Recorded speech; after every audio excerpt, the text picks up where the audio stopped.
बिस्मिल्लाहिर्रहमानिर्रहीम। अस्सलाम वालेकुम नाज़रीन, मैं हूं नईम और आप देख रहे हैं योगा मर का यूट्यूब चैनल।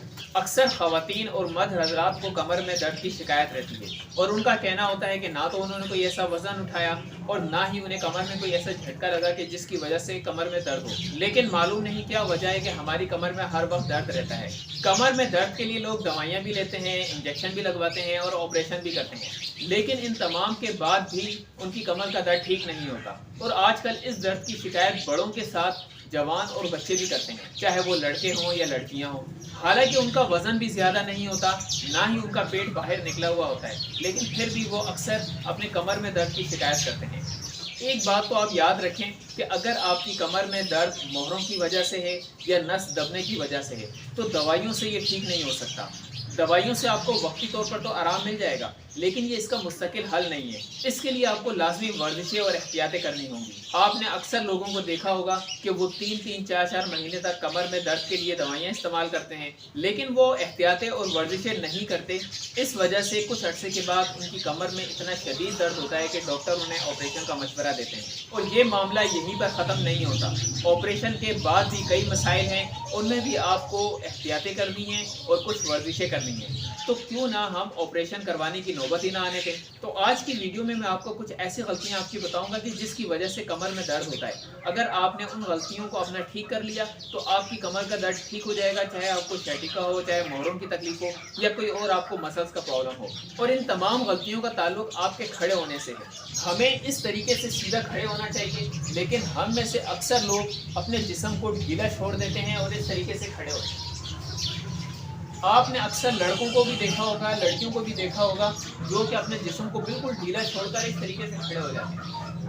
काफ़ी टाइम तक वो अपने जिस्म को सीधा नहीं करते और ये आहिस्ता आहिस्ता उनकी एक आदत हो जाती है। उनका जिस्म इसी तरीके से बन जाता है कि वो इसी तरह झुके हुए रहें और इसकी वजह से उन्हें मुस्तकिल कमर में दर्द रहता है। आप अपनी कमर को सीधा रखें, पेट को थोड़ा सा खींच कर रखें ताकि आपको खड़े होने में आसानी हो। इससे आपकी कमर को काफ़ी सपोर्ट मिलेगी और आपको कमर की तकलीफ़ नहीं होगी। दूसरी गलती मर्दों के साथ साथ ख़वातीन में बहुत ज़्यादा देखी जाती है, जो किचन में काम करती हैं। किचन में काम करते हुए वो अपनी एक टांग पर बहुत ज़्यादा ज़ोर दे देती हैं, या वो कई मरतबा एक ही टांग पर खड़े होकर, एक टांग पर खड़े होने का मतलब ये नहीं कि एक टांग को ऊपर उठा लेती हैं, नहीं, वो अपनी एक टांग पर पूरा ज़ोर दे देती हैं, एक तरफ झुक जाती हैं।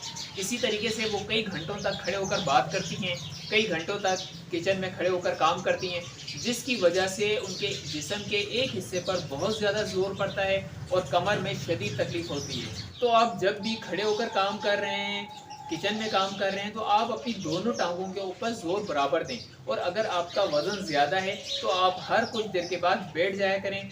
एक गलती उन लोगों से भी होती है जिनका शोबा पढ़ाई का है, वो प्रोफेसर हैं, वो टीचर्स हैं। कई मरतबा वो बच्चों को लेक्चर देते हुए अपने दोनों हाथों को आगे बेंच पर या कुर्सी पर इस तरीके से रख लेते हैं। इस तरीके से वो अपनी पूरी बात मुकम्मल करते हैं और इसी दौरान कई मरतबा वो अपनी दोनों टांगों को इस तरीके से क्रॉस बना लेते हैं, यानी कि एक टांग के ऊपर दूसरी टांग को इस तरीके से वो क्रॉस बना कर खड़े होते हैं, जिसकी वजह से उनकी कमर बहुत जल्द थक जाती है और उनकी कमर में दर्द होता है। इसलिए आप ये पोजीशन कभी भी ना रखें कि इस तरीके से आप खड़े होकर आप बात करें। आप अपनी कमर को सीधा रखें या आप बैठ जाएं। जब तक आप इन गलतियों का कंट्रोल नहीं करेंगे, आप खड़े होने में अपनी दोनों टांगों पर जोर बराबर नहीं देंगे, तब तक आपकी कमर का दर्द ठीक नहीं हो सकता। चाहे आप दवाइयाँ लें, चाहे आप ऑपरेशन करवाएं। आपने तो सुना ही होगा कि एहतियात इलाज से बेहतर है। इस वीडियो को लाइक और शेयर ज़रूर कीजिएगा और चैनल को सब्सक्राइब करना मत भूलें। मिलते हैं नेक्स्ट वीडियो में, जब तक के लिए अल्लाह हाफिज़।